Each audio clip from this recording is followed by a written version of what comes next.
brown paper bag, I'd probably wear it. Cause that game was pitiful to watch, god awful.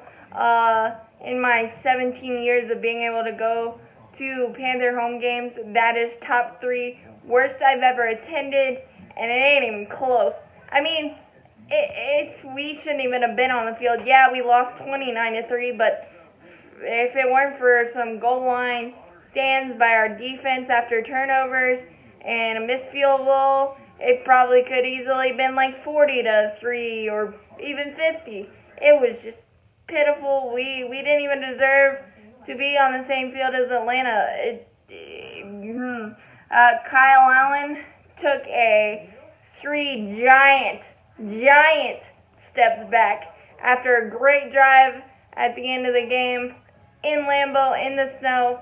I thought that was like his coming out moment. Like, he's ready to do this, to be the guy, and boy, I don't know what I saw today except a jittery, shook quarterback who made terrible decisions along with a terrible offensive line.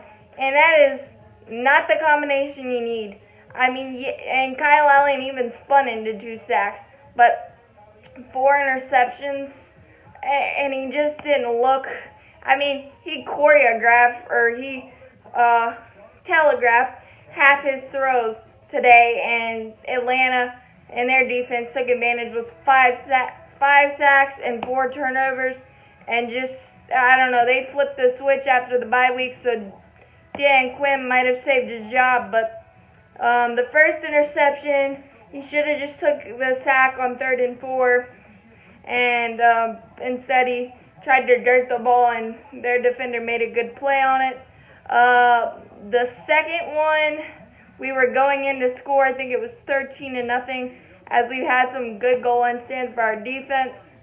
I think it was 13-0, and it was 2nd and 10 on the 15-yard line, and the Red Seas parted for Kyle Allen, but he decided to throw it anyway, and DJ Moore was definitely not on the same page with him at all. On the radio show, Jake Delhomme said DJ changed the route and Kyle didn't know it, so that's why he threw it. But the Red Seas parted. He could have easily gotten a big chunk of yardage or even a touchdown, but he's scared to. I think I like the Kyle Allen that fumbles, because then at least our team can try to go get it. But with these interceptions, we had no chance to even defend them or catch them. It was just to the white jerseys of the Atlanta Falcons, and it wasn't even close. It just absolutely pitiful. And then the third one, we got a 4th and 5 from our own 35 before the half. Crazy trying to go for it there, but we were already down 20-0, so I guess it didn't matter. We got that conversion, and then 3rd and 1 with 17 seconds left. Kyle Allen overthrows DJ Moore so bad. I think Andre the Giant was the only one that could catch it. And I don't even know if he could have got out of bounds, even if he caught it. So I might have gone for the field goal to at least get some points and get some momentum. But again, it didn't work out. And then Christian McCaffrey did his thing. Over 1,000 yards rushing already this season. He had 11 catches for 121 yards. A lot of things went through my head, like A, man, I wish I had a channel changer. B, I wish I could give Cam Newton my foot. I really don't need it. C, we could just try Christian McCaffrey quarterback. It couldn't be any worse. And I actually yelled that in the 3rd quarter because it was so quiet and depressing.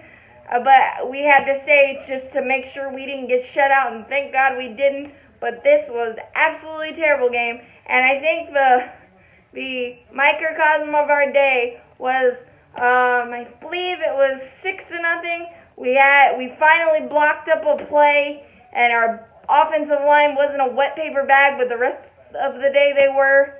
But we finally blocked up a play, got Reggie Bonifant in the game. Perfect ball, actually, and he drops it. he might be still running. And instead he drops it, and then, probably a sack or something. I can't remember, but the momentum was terrible there. It was just so bad. Yeah, we're 5-5, but it certainly doesn't feel like it with some of these losses we've taken. And Greg Olson has some choice and strong words. We can't just act cool and look cool. We actually have to go out there and execute basically what he said, and we didn't. It's really depressing to watch guys like Christian McCaffrey, Luke Kuechly, and just see their disgust on their face, because I feel it. But good on the Falcons. They took advantage. I don't know all the hate on Matt Ryan. They've had an offense all year. Their defense was just a Swiss cheese, and now they've kind of found something after the bye week. So they've got something there going good. Good momentum for them. But I'm not so sure if it's not time to change the leadership. I love Ron Rivera, but maybe we need a different voice, because it was 20-0 at halftime, and there was no change in game plan, no razzle-dazzle, reverses, or fancy plays, or just trick plays to kind of get a jolt to the offense, a jolt to the team, a jolt to the stadium. Nothing. And we didn't even go up tempo, and we were down 20-0, and we were still huddling, and it was 26-0. So I'm just kind of confused there, and maybe it's time to just have a different voice.